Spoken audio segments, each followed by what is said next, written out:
Hola todo, j'espère que vous allez bien. On se retrouve aujourd'hui pour une nouvelle vidéo. Ça fait tellement longtemps que j'ai pas dit ça. Aujourd'hui, j'ai déjà un peu triché parce que j'ai déjà commencé ma journée. Il est 15h passées, 15h30. On va aller au musée de Chapultepec enfin, après 3 mois de planification sans le faire. Enfin, on va y aller. Et ensuite, on va un peu se balader au bois de Chapultepec, même si j'ai déjà plutôt bien visité le parc. Mais bref.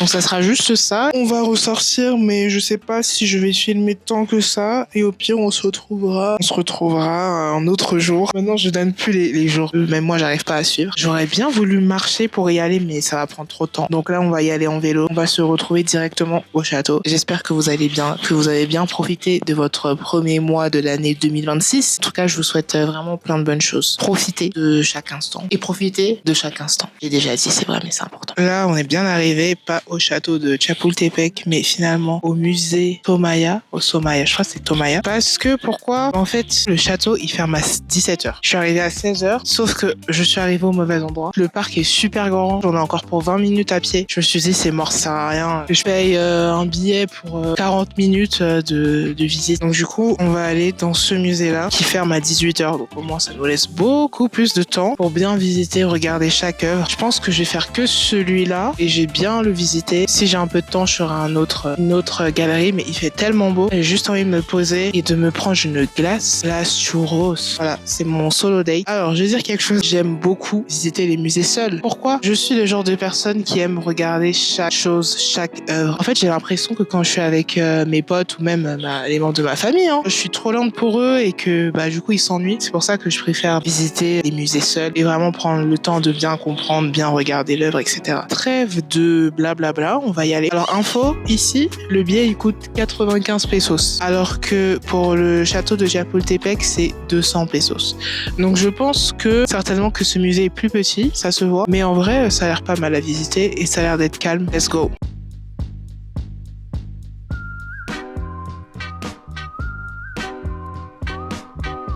Regardez comment ils sont ingénieux, ils ont mis des hamacs dans le musée, mais c'est tellement intelligent. J'aurais tapé mes meilleures siestes ici, mais malheureusement, là, c'est déjà rempli. J'ai le droit de filmer ici. On va commencer la visite. Un peu vous donner mes commentaires très subjectifs et pas du tout travaillés. Ici, vous avez une œuvre de André-Claude Mathey-Müller. Ce qu'elle disait, c'est que ça représente un serpent, mais pas juste le serpent. Ça représente la trace, en fait, du serpent, son itinéraire. Et elle disait que dans le style Yanomami, si j'ai bien compris, c'est cet art de montrer la trace, montrer le parcours de chaque objet ou chaque être vivant. D'où ce circuit, parfois ça se croise, ça se décroise, quoi. Donc en fait, on montre pas le serpent, mais on montre en fait les mouvements du serpent. Ici, on a des œuvres, c'est des plumes, une ici, une ici. Enfin, en fait, elles sont partout. Quand Laura Anderson Barbata est allée en Amazonie, il y a cette coutume que quand tu arrives chez quelqu'un, tu lui offres des cadeaux et il te donne aussi des cadeaux en retour. Et les Amazoniens lui ont donné ces plumes parce que c'est un signe religieux, mais religieux dans le sens par rapport à leur propre religion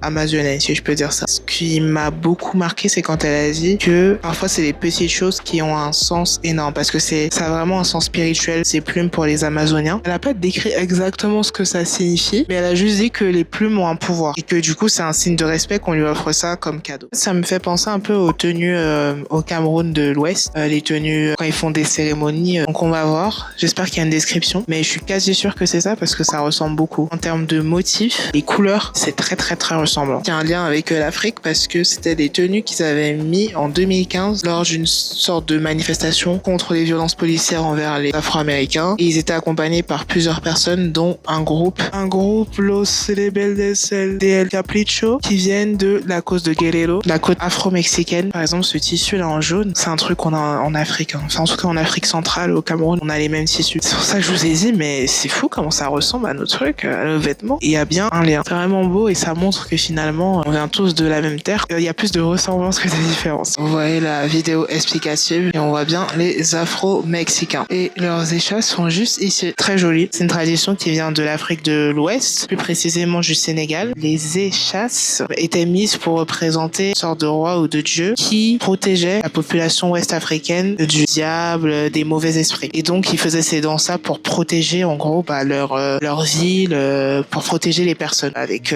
l'histoire que vous connaissez connaissez, cette tradition s'est exportée en Amérique, aux États-Unis. L'esclavage, ça fait qu'aujourd'hui, ils font ce genre de performance à New York, mais aussi à Oaxaca, parce qu'il y a aussi une diaspora africaine au Mexique. L'artiste, d'abord, elle est allée à Trinidad, elle avait vu ça, et elle a vu qu'il y avait aussi un groupe qui faisait ce genre de performance à New York. Elle a collaboré en fait avec Trinidad, Amérique, et aussi au Mexique, à Oaxaca. Et c'est ça que vous voyez ici en fait. Enfin là, c'est qu'aux États-Unis, mais après, il y aura aussi des vidéos à Oaxaca avec des tenues similaires et les chasses. Et j'aime beaucoup parce que ça montre vraiment que la culture n'a pas de frontières, quoi. Que quand vous prenez une personne et qu'elle quitte d'un pays à un autre, d'un continent à un autre, elle garde avec elle sa culture et on voit qu'à travers les siècles, ça reste. Vous voyez, cette tradition, elle existe encore en Afrique de l'Ouest, elle existe encore au Mexique, elle existe encore aux États-Unis.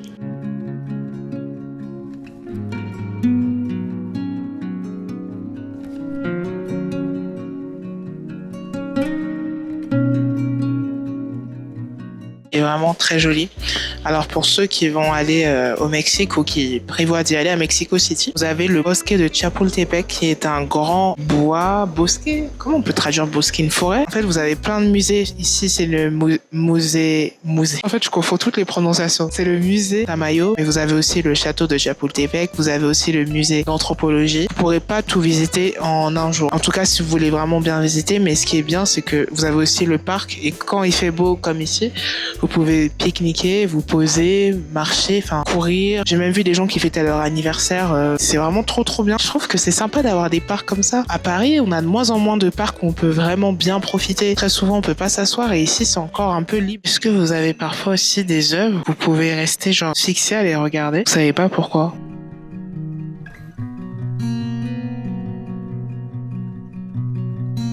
J'aime beaucoup l'ambiance de cette salle. Là, j'ai vraiment chuchoté parce que personne ne parle. On dirait qu'il y a un truc au milieu, ils ont des casques. On va aller tester ça tout de suite.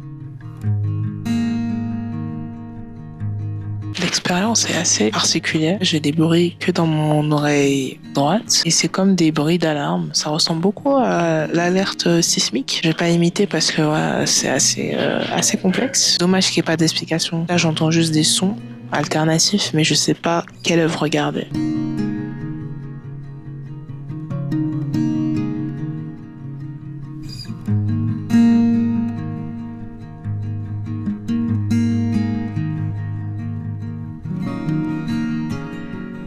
C'est ainsi que s'achève la vidéo du jour. J'espère qu'elle vous aura plu. N'hésitez pas à commenter, liker, partager. Et on se retrouve dans 2 semaines pour une prochaine vidéo. Prenez soin de vous. Bisous. Ciao. Hasta la vista. Bambalou. Attends, quel autre Gute Nacht. Ok, c'est bon, j'arrête.